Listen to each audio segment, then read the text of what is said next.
বিসমিল্লাহির রহমানির রহিম। আসসালামু আলাইকুম। আমি এখন রুই মাছের পেটি রান্না করতেছি।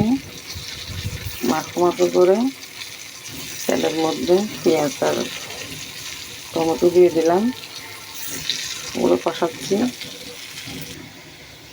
পরিমাণ মতো হলুদের গুঁড়ো, মরিচের গুঁড়া আর লবণ দিয়ে দিলাম, কষাচ্ছি আমি এগুলো। এখন ঘ্রাণটা চলে গেলে মাছগুলো দিয়ে দিব।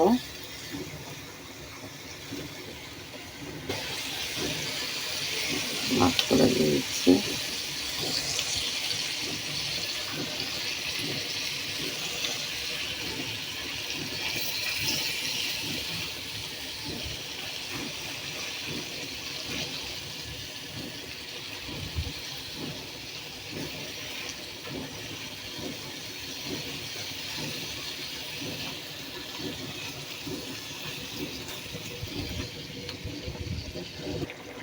আলহামদুলিল্লাহ, হয়ে গেছে রুই মাছের পেটি রান্না করা।